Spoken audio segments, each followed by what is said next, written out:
नमस्कार, न्यूज 18 के digital platform पर आपका बहुत स्वागत है। मैं हूं आपके साथ अंशिका पाठक। मिडिल ईस्ट में जिस चीज का डर था वही हुआ है। जी हां, एक तरफ जहां लगातार रशिया और यूक्रेन को लेकर आप खबरें देख रहे थे, उनके जंग को लेकर आप खबरें देख रहे थे, तो दुनिया में अब एक और जंग छिड़ गई है, एक और जंग की शुरुआत हो गई है। और ये जंग है इजराइल और ईरान की, जहां आज ही आपको बता दें कि इजराइल और ईरान के बीच तनाव और भी ज्यादा खतरनाक हो चुका है। इजराइल और ईरान अब आपस में ही भिड़ चुके हैं, क्योंकि इजराइल ने ईरान पर आज बहुत बड़ा अटैक किया है। दावा यह किया जा रहा है कि इजरायली हमले में दर्जनों मिलिट्री और जो न्यूक्लियर साइट्स हैं वो तबाह हो चुके हैं। इतना ही नहीं, इजरायली हमले में कई परमाणु वैज्ञानिकों के भी मारे जाने की खबर जो है वो सामने आ रही है। अब तक सूत्रों के हवाले से जानकारी ये मिली है कि जो ईरान के आर्मी चीफ है, ईरान के आर्मी चीफ भी इजरायली हमले में मारे गए हैं। इजराइल सुबह से ही लगातार हमले कर रहा है और इसको बहुत बड़ा जंग माना जा सकता है।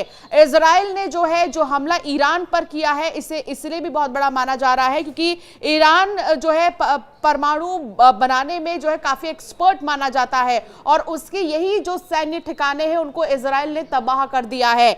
इजराइल और ईरान के बीच अब इस जंग को कोई कुछ छोटा मोटा जंग नहीं माना जा रहा है, बहुत बड़ा जंग माना जा रहा है। इजराइल ने ईरान के सैन्य ठिकानों और न्यूक्लियर ठिकानों पर हमला किया है सुबह ही। इसके बाद ईरान में खलबली मच गई है। इजराइल ने ईरान के न्यूक्लियर साइट्स और सैन्य ठिकानों को जो है टारगेट किया और तेहरान में कई जगह पर उसने हमले किए हैं। इसके अलावा इसके बाद जो तेहरान में एयर स्पेस है उसको बंद कर दिया गया है। ईरान सरकार ने देश भर में इमरजेंसी लागू कर दी है। माना यह जा रहा है कि इजराइल के हमले में ईरान को बहुत बड़ा नुकसान पहुंचा है।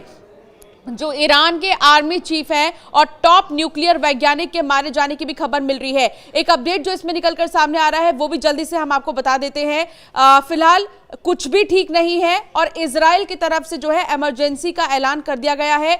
इजराइल ने आखिर ईरान पर क्यों हमला किया, यह समझना बहुत जरूरी है। इसका जवाब खुद इजराइल ने दिया है। इजराइल ने शुक्रवार को कहा है कि उसने ईरान के परमाणु ठिकानों पर हमला किया है ताकि तेहरान को परमाणु हथियार विकसित करने से रोका जा सके। ईरान के जो सरकारी टीवी है उनके भी अनुसार तेहरान में कई विस्फोटों की आवाजें सुनी गई हैं और देश की वायु रक्षा प्रणाली पूरी तरह से अब अलर्ट मोड पर आ चुकी है। इजराइल की ईरान में बमबारी लगातार जारी है, अभी रुकी नहीं है ये बमबारी। कुछ तस्वीर हम आपको दिखा रहे हैं, इन तस्वीरों को के जरिए आप समझिए कि इस वक्त क्या हो रहा है ईरान में। ईरान में हर तरफ धमाके की आवाज आ रही है।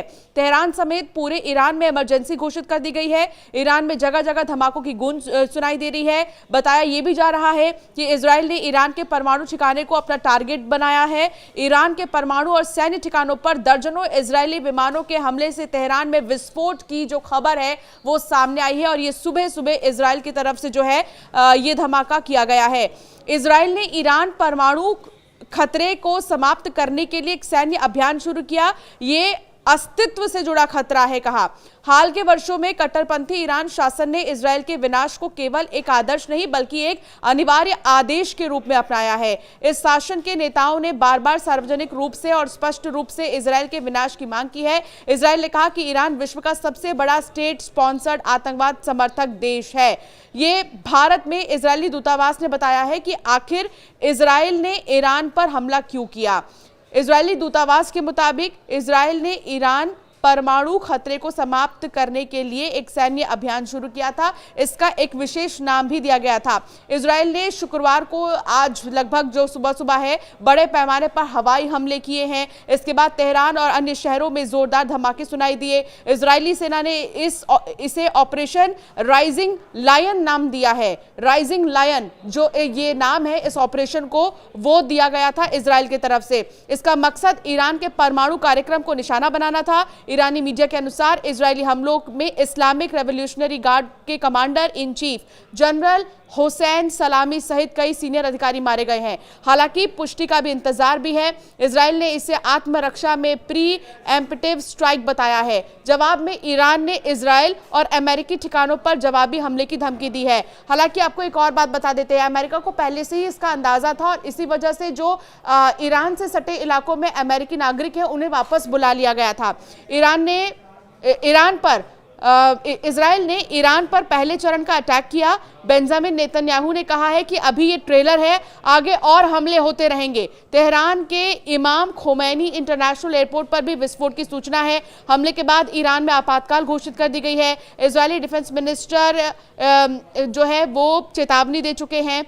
ईरान की ओर से ड्रोन और मिसाइल हमले किसी भी वक्त हो सकते हैं, उन्होंने सीधे तौर पर यह कह दिया है। ये सब तब हो रहा है जब कुछ ही घंटे पहले अमेरिका के पूर्व राष्ट्रपति और हमने देखा कि किस तरीके से उनके भी बयान जो है सामने आ रहे थे। इसके अलावा डोनाल्ड ट्रंप ने एक मीडिया बातचीत में कहा था कि मध्य पूर्व में भीषण संघर्ष बहुत जल्दी हो सकता है। उन्होंने ऐसा कहा था और उसके बाद जो है इजराइल का ईरान पर हमला करना ये अमेरिका के लिए भी भारी पड़ सकता है। और अब इजराइल की तरफ से जो हमला किया गया है उसको लेकर ईरान ने कहा है कि इजराइल और अमेरिका दोनों ही तैयार रहे जवाबी कार्रवाई के लिए। फिलहाल धमाके की आवाज वहां पर गूंज रही है। तेहरान में भी फिर कुछ भी ठीक नहीं है। सैन्य ठिकानों को जो है टारगेट किया गया है। इसका राइजिंग लाइन ऑपरेशन नाम दिया गया था। लगातार हर अपडेट आप तक हम पहुंचाएंगे। फिलहाल जो धमाके की आवाज है उससे पूरा का पूरा ईरान जो है वो गूंज रहा है और फिलहाल ईरान दहल चुका है। लेकिन ये देखना बहुत दिलचस्प होगा कि ईरान की तरफ से क्या एक्शन लिया जाता है और इसमें सिर्फ इजराइल पर ही नहीं लिया जाएगा बल्कि अमेरिका के लिए भी ईरान ने जो है चेतावनी जारी की है। आपका क्या मानना है इस पर हमें जरूर कमेंट कर बताएं।